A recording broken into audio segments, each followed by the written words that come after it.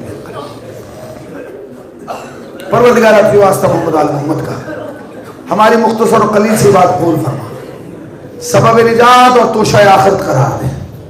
حاضرین مجلس کو سال کے اندر اندر زیارت کربلا مولا سے مشرف فرما. جو ایک بار جا چکا ہے اسے 2 بار بلا لے, جو 2 بار جا چکا ہے اسے بار بار بلا لے. آنکھ بند نہ ہو جب تک روزہ حسین کا دیدار نہ کر لیں. میرے اللہ یہ جتنے بیٹھے ہیں انہیں مانگنے کا سلیقہ نہیں آتا, کیونکہ اللہ کا طریقہ آتا ہے. ان کی نیک دلی حاجات کو پورا فرما. علماء حق کا سایہ سر و برقرار فرما. ہمارے بزرگوں کا سایہ ہمارے سر و برقرار فرما. انہیں حیات طولانی عطا فرما. میرے اللہ دنیا کے جس کونے میں بھی عزتداری ہو رہی ہے, عزتداروں کی اور عزتداری کی حفاظت فرما. اس ذکر کو ہماری نسلوں میں منتقل کر دے. ہمارے گناہوں کو معاف فرما, گناہوں کو معاف فرما, گناہوں کو معاف فرما. عاقبت بخیر کر دے, عاقبت بخیر کر دے, عاقبت بخیر کر دے. پروردگار تجھے واسطہ محمد وال محمد کا وارث اعظم حضرت امام زمانہ کے ظہور میں تعظیم فرما.